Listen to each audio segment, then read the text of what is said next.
Good morning to all of you. Welcome to Legal Matters by Sai Babu Sankara. This video is also made exclusively for the CPC students in which we are going to discuss Order 9, particularly ex parte decree. You all know in the adjudication, in the beginning days itself I told you it. So the decree is nothing but the adjudication regarding the properties of the parties in the controversy. Adjudication of the rights of the parties. This man has to get 3/4 share, 1/4 share. This man has to get 12 lakh, 30 lakhs, like that. This is what is called the decree. You all know, under Order 7, you have filed the plaint. You have already enclosed the pleadings as per Order 6. Now, the defendant, he was served with summons as per Order 5. Okay? Now, he has filed the written statement.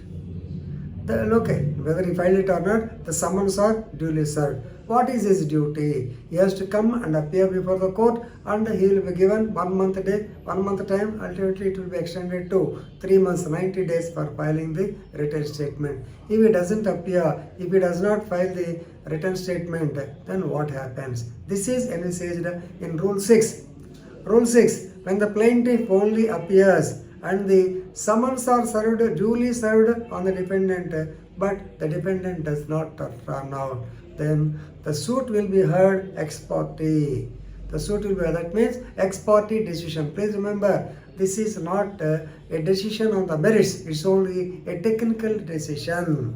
So in this connection, there is a case law also. Maya Devi versus Lalita Prasad, 2014. Please remember, even though there is no written statement, when the D is called, when he is not present, ex parte orders is given. Before that, the court is bound to diligently ensure that the plaint stands proved. So plaint should have some substance. If there is no substance in the plaint, he cannot give the so-called ex parte decree. And the prayer should be worthy to grant. So you all know.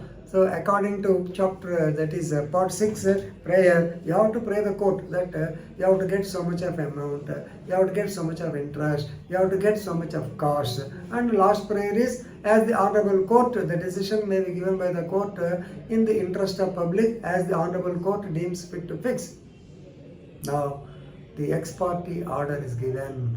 Ex parte order is given. What to do? Sometimes it so happens without your knowledge or without your intervention, this thing happens. Now what to do?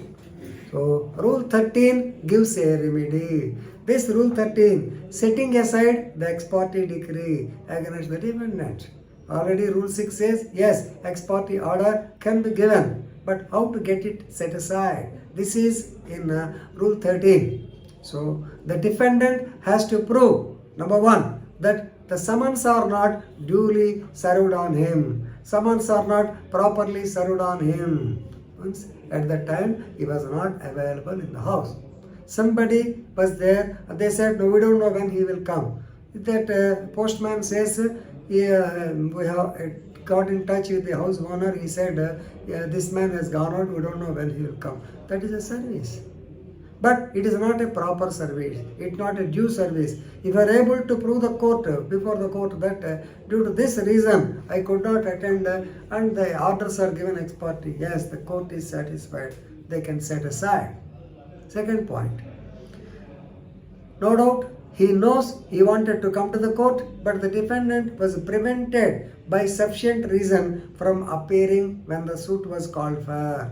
Yes, in this circumstance also, court can set aside. How this thing happens? Actually, you appoint a lawyer, he says he will come, but immediately around 9 a.m. or so, he telephones that says that he has got court work in some other court, therefore you please attend. You start, but due to the delay in the bus service or something, by the time you go, the case is called off and posted to some other date. So if that is the case, if you explain the thing properly to the court, yes, court can revoke or set aside the ex parte decree. In this connection, I want to give you a very famous case law. Percipiate Suvarov versus N. Anjaneyulu, 2003. In this connection, please remember, the advocate is highly or commented badly that the practice of advocate filing affidavit petition to set aside the ex parte decree is wrong and illegal. You have to mention the sufficient reason. Without sufficient reason, even though you file an affidavit, what is the use? So you have to see that the court concludes that your reason is genuine. Second case, Basan Singh versus Roman Catholic Mission, RCM, 2002. Please remember. No doubt here the summons are not served. But if the court is satisfied that the summons is otherwise served, then okay, they can give the ex parte decree. But court has to take all diligent steps. So Order 5, Rule 30, substitute service. In the absence of any specification, the court can order the summons to be published in any newspaper. This is what is called substitute service. Of course, it is a prerogative of the court. Court can do anything, we can't help. So please remember, if the defendant is absent and the plaintiff is present, the case will be heard ex parte. Don't worry.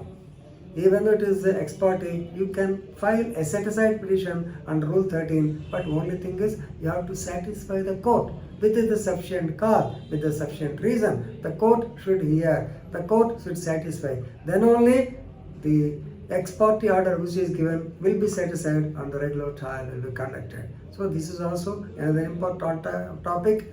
You can read it under the head ex parte decree. Ex parte decree in the absence of the party. Right?